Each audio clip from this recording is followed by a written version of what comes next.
du karaté à la position de poing fermé, position du cavalier, position de main en parapluie, attaque combinée de poings directs, coup de poing gauche haut, balayage droit haut en seulement 3 secondes d'échange. Chacun des deux hommes ressentit une différence intérieure. Chen Zhen a toujours eu une grande confiance en sa propre vitesse. Jusqu'à présent, sa manière habituelle de combattre était d'abord d'écraser son adversaire par la vitesse, en lui infligeant une série d'attaques successives.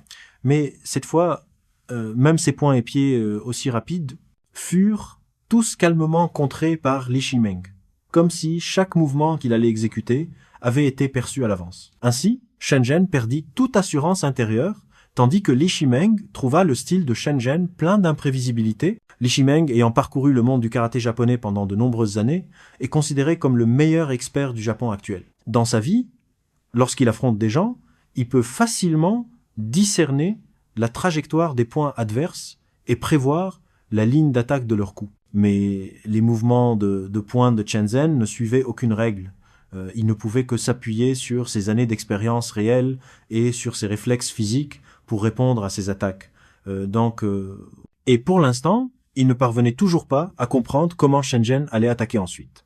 Après ces 3 secondes d'échange, les deux entrèrent tacitement dans une phase d'observation prudente. Feinte de coups de pied, glissement sans esquive, coup de jambe gauche montant, rotation et coup de tranchant de main serrée, frappe de dos de main sur le torse, balayage jeté, karaté transformé en projection soudaine.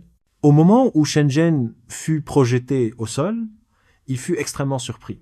Il pensait que la défense stable de Li Shimeng, solide comme un vieux chien, le ferait souffrir dans la retenue, mais il ne s'attendait pas à ce que son attaque soit encore plus redoutable.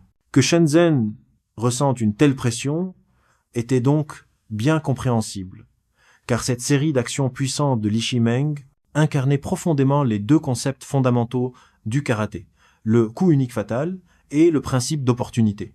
Le karaté met beaucoup l'accent sur la parfaite cohérence du corps entier, en insistant sur le fait de concentrer toute la puissance corporelle pour exploser sur la cible au même instant, afin d'atteindre l'objectif du coup unique fatal. C'est pourquoi, dès que Li Shimeng lança son attaque, ce fut un tranchant de main visant directement à tuer Chen Zhen. Quant au principe d'opportunité, il consiste à utiliser coups de pied et de poing pour créer une ouverture mentale chez l'adversaire, puis à profiter du moment pour le projeter. Le tranchant de main de Li Shimeng ne provoqua pas seulement la menace d'un coup fatal, mais créa également une ouverture parfaite pour l'action opportuniste suivante. Enchaînement du segment suivant, déchaînant une attaque folle, main meurtrière. Les techniques de paume du karaté comprennent 4 types. Le tranchant de main, le dos de main, la paume ennemie et la main meurtrière. À voir l'expression confiante de Li Shimeng, on pouvait lire son assurance. Jusqu'alors, il trouvait le style de Chen Zhen plein d'inconnus, sans règle à suivre. Si Chen Zhen continuait à se replier, cela pourrait lui être défavorable, alors Li Shimeng prit l'initiative d'attaquer de front Chen Zhen, et effectivement, cela porta ses fruits. Coup de pied bas tranchant, esquive fluide et riposte complète vers l'avant. Blocage croisé des mains, suivi d'un balayage bas au couteau. Ces quelques échanges d'attaque et de défense entre eux se déroulèrent dans un enchaînement fluide, palpitant, et la tension entre adversaires se répandit instantanément. Coup de pied horizontal haut, Chen Zhen leva le bras pour bloquer, affaiblissant ainsi la puissance du coup. Avançant d'un bond, il lança une série de points directs fous, frappant lourdement le masque facial. Ce point-là provoqua des dégâts explosifs. Assommant directement Chen Zhen, le coup fatal du karaté n'est décidément pas une légende. 3e jour, coup lourd sur le côté de la tête. Ce coup de pied fit directement tomber Chen Zhen dans un état semi-conscient. Dans sa confusion, sa famille, ses amis, ses compatriotes, et un intense sentiment patriotique jaillirent dans son cœur. Chen Zhen se releva encore une fois, j'appelle cela la puissance de l'esprit. Ne sous-estimez jamais la puissance de l'esprit. Dans le combat, la force physique ne représente que 15%, la force mentale représente 85%. Les amis, vous savez que c'est pas moi qui le dis, c'est Tyson qui l'a dit. Chen Zhen enleva son haut, révélant ses muscles dont il était fier.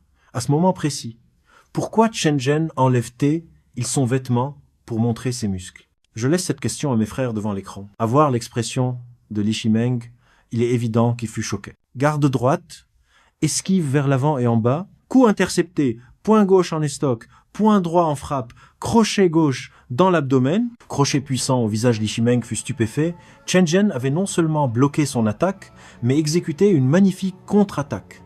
En réalité, regardez bien, quand l'Ishimeng lançait ses poings, les yeux de Chen Zhen étaient fixés sur son épaule. Quand l'Ishimeng lançait sa jambe, les yeux de Chen Zhen étaient fixés sur sa hanche. Cela appartient aux techniques de haut niveau du point ésotérique de la famille Huo. La théorie de l'interception, le point ésotérique mentionne la théorie de l'interception.